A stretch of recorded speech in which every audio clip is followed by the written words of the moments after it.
తెలంగాణ ప్రభుత్వ ఉద్యోగులకు రాష్ట్ర ప్రభుత్వం గొప్ప తీపి కబురు అందించింది. ఉద్యోగులు ఎప్పటి నుంచో ఆసక్తిగా ఎదురు చూస్తున్న ఉద్యోగుల ఆరోగ్య పథకం అధికారికంగా ప్రారంభించింది. సచివాలయంలో డిప్యూటీ సీఎం మల్లు భట్టి విక్రమార్క చేతుల మీదుగా నూతన ఆరోగ్య పథకాన్ని ప్రారంభించారు. ఈ కార్యక్రమానికి ఆరోగ్య శాఖ మంత్రి దామోదర రాజనరసింహ హాజరయ్యారు. దీనికి సంబంధించి ఈ నూతన విధానం ద్వారా కూడా ప్రభుత్వ ఉద్యోగులు వారి కుటుంబ సభ్యులకు మరింత మెరుగైన వేగవంతమైన వైద్య సేవలు అందిస్తున్నారు. దీనికి సంబంధించి లైవ్ చూద్దాం. ఈ రాష్ట్ర ప్రభుత్వం తీసుకున్న నిర్ణయాన్ని వెంటనే దీన్ని అమలు చేయడం కోసం ఈ హెల్త్ కార్డ్ని ఈరోజు రాష్ట్ర వ్యాప్తంగా ఈరోజు ప్రారంభోత్సవం చేసుకొని అందించే కార్యక్రమాన్ని కూడా ఈరోజు ఇక్కడ మీ అందరి సమక్షంలో ఏర్పాటు చేసుకున్నాం. ఇది నిజంగా రాష్ట్ర ప్రభుత్వానికి చాలా సంతోషకరమైనటువంటి విషయం. అట్లాగే రాష్ట్ర ప్రభుత్వంలో పనిచేస్తున్న లక్షలాది మంది ఉద్యోగుల వారి కుటుంబ సభ్యులు, పెన్షనర్స్, రిటైర్ అయినటువంటి వాళ్ళకు కూడా సంతోషకరమైనటువంటి వార్త. ఎందుకంటే భవిష్యత్తులో ఎటువంటి ఆందోళన లేకుండా ఎటువంటి అనారోగ్య పరిస్థితి ఏర్పడినా నాకు ఈ రాష్ట్ర ప్రభుత్వం తరఫున నా వైద్య నిమిత్తం అయ్యే ఖర్చు మొత్తాన్ని కూడా ఈ ప్రభుత్వం ట్రస్ట్ ద్వారా చెల్లిస్తుంది. కాబట్టి నేను ఎక్కడ ఆందోళన చెందాల్సినటువంటి అవసరం లేదని ఒక నమ్మకం, ధైర్యం ఆ ఉద్యోగికి, ఆ కుటుంబ సభ్యులకు కూడా దీని ద్వారా ఏర్పడుతుందని చెప్పడానికి నేను చాలా సంతోషిస్తా ఉన్నాను. అటువంటి నమ్మకం, ధైర్యం రేపు మీరు చేసేటువంటి పని దినాల్లో కానీ, సమయాల్లో కానీ, మీ నిబద్ధతలో కానీ, ప్రజలకు మీరు అందించే సేవా కార్యక్రమాల్లో కానీ పూర్తిగా పెద్ద ఎత్తున పనిచేయటానికి మీకు కూడా ఒక రకమైనటువంటి బాధ్యత, గౌరవం, నమ్మకం కూడా దీని ద్వారా కలుగుతుందని చెప్పడానికి ఈ ప్రభుత్వం తరఫు నుంచి నేను చాలా సంతోషిస్తూ ఉన్నాను. గౌరవ ముఖ్యమంత్రి గారు పదే పదే ఈ రాష్ట్రంలో మనం ప్రత్యేకంగా వైద్యం పైన, విద్య పైన ప్రత్యేకమైన దృష్టి సారించి కావలసినంత నిధుల్ని మనం కేటాయిస్తూ ఆరోగ్యమైన తెలంగాణని మనం సృష్టించడం మన ముందు ఉన్నటువంటి బాధ్యత అని చెప్పి చాలా సందర్భాలు చెప్తూ ఉంటారు. దాంట్లో భాగంగానే రాష్ట్ర వ్యాప్తంగా 5 లక్షల నుంచి 10 లక్షలకు పెంచినటువంటి రాజీవ్ ఆరోగ్యశ్రీ కార్యక్రమం కానీ, లేకపోతే ఈ రాష్ట్ర ప్రభుత్వం, ప్రజాప్రభుత్వం ఏర్పడిన తర్వాత సంఖ్యని ఉన్నటువంటి 1,15,00,000 కుటుంబాలకి 1,06,00,000 కుటుంబాలకి రాజీవ్ ఆరోగ్యశ్రీ కార్డుని 5 లక్షల నుంచి 10 లక్షల వరకు ఈ 1,06,00,000 కుటుంబాలు, రాష్ట్ర వ్యాప్తంగా ఉన్నటువంటి కుటుంబాలు ధైర్యంగా ఆ సంవత్సర కాలంలో ఎటువంటి ఇబ్బంది ఏర్పడినా 10 లక్షల వరకు కార్పొరేట్ హాస్పిటల్స్లో కానీ, ప్రభుత్వ హాస్పిటల్స్లో కానీ వైద్యం చేయించుకునేటువంటి వెసులుబాటుని ఈ ప్రభుత్వం కల్పించిన విషయం కూడా మీ అందరికీ ఈ సందర్భంగా నేను గుర్తు చేస్తాం. అలాగే ఈ హెల్త్ స్కీమ్ ద్వారా కూడా దాదాపు 886 ప్రైవేట్ హాస్పిటల్ నెట్వర్క్ ద్వారా ఈ స్కీమ్ ఇంప్లిమెంట్ అయ్యేటట్టుగా క్యాష్లెస్, నగదు రహిత ఇన్పేషెంట్ చికిత్స అందుబాటులోకి వస్తుంది. అట్లాగే ఈ పథకం CGHS ప్యాకేజ్ రేటు అనుసరిస్తూ 1,816 వైద్య మరియు శస్త్రచికిత్స విధానాలు కవర్ చేస్తుంది. ప్రత్యేక ఆసుపత్రుల నిర్మాణాత్మక భాగస్వామ్యాన్ని మరియు సవరించిన CGHS ఫ్రేమ్వర్క్ కింద పాల్గొనడానికి వారు సముఖతను కూడా వ్యక్తపరిచేందుకు వారందరూ కూడా మేము స్వాగతిస్తూ ఉన్నాం. ఈరోజు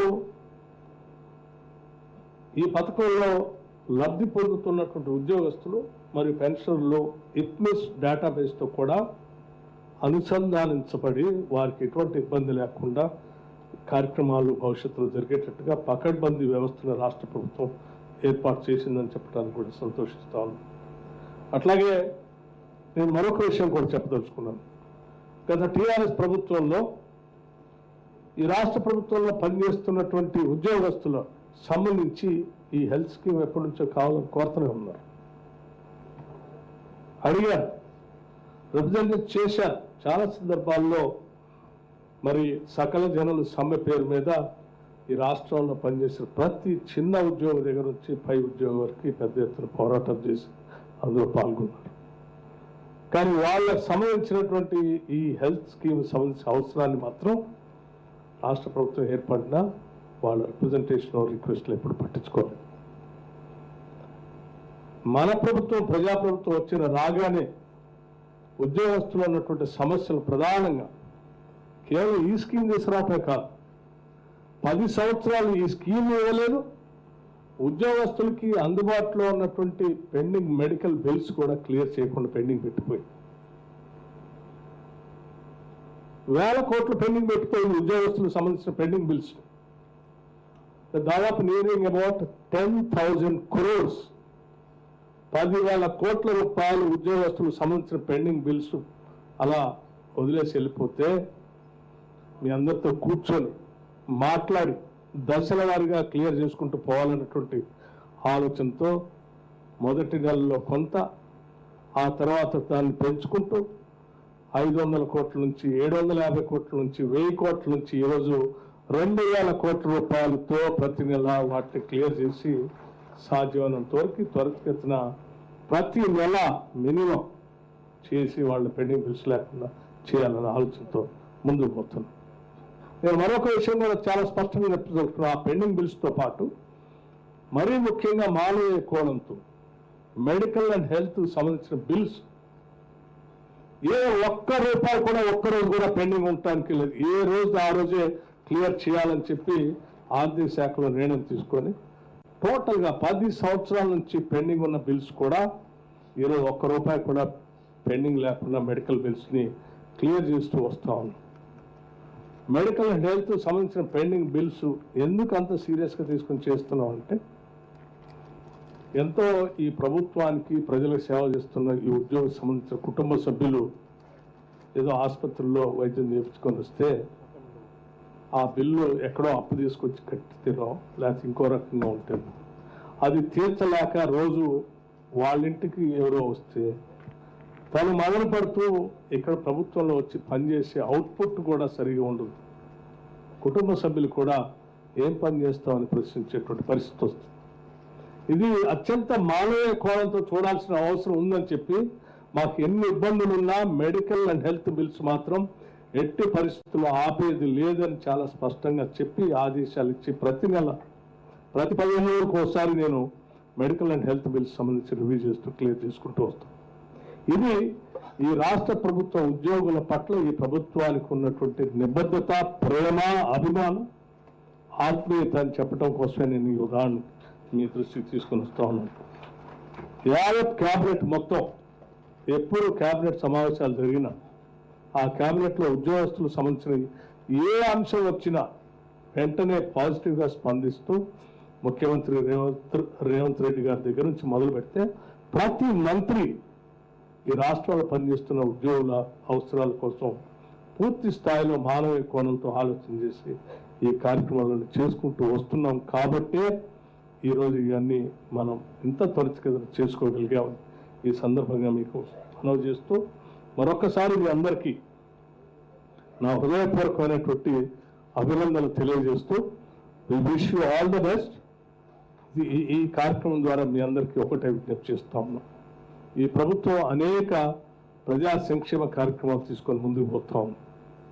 అది సన్నబియ్యం కావచ్చు, రాజీవ్ ఆరోగ్యశ్రీ కావచ్చు, ఉచితంగా ఆర్టీసీ బస్సులో మహిళలకి ఉచితంగా మనం ఉచిత ప్రయాణం చేసే వ్యవస్థ కావచ్చు, లేకపోతే రైతాంగ సోదరులకు ఉచితంగా ఇచ్చే కరెంటు బోర్వెల్స్ సంబంధించిన 30 లక్షల బోర్వెల్స్కి ఇచ్చే ఫ్రీ పవర్ కావచ్చు, లేకపోతే ప్రతి పేద మధ్యతరగతి కుటుంబాలకు సంబంధించినటువంటి వాళ్ళకి 200 యూనిట్లు ఫ్రీ పవర్ కావచ్చు, లేకపోతే ఈ రాష్ట్రంలో ఉన్న 1,06,00,000 కుటుంబాలకు సంబంధించి సన్నబియ్య పంపిణీ కావచ్చు, రాజీవ్ ఆరోగ్యశ్రీ కావచ్చు.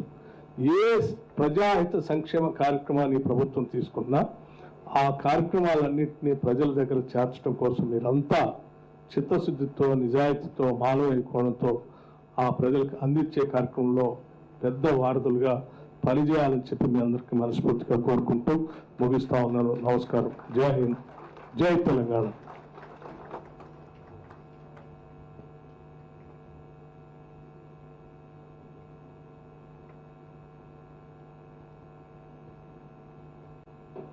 Aarogyasri trust CEO Shri Hanumanthu IAS గారి వందన సమర్పణ. At the outset, I would like to express my heartfelt gratitude to Honorable Deputy Chief Minister, sir, for gracing this occasion and providing inspiring leadership and a vision towards strengthening the healthcare services and employee welfare in the state. I would also like to extend my sincere thanks to Honorable Minister for Health, Medical and Family Welfare for his unwavering commitment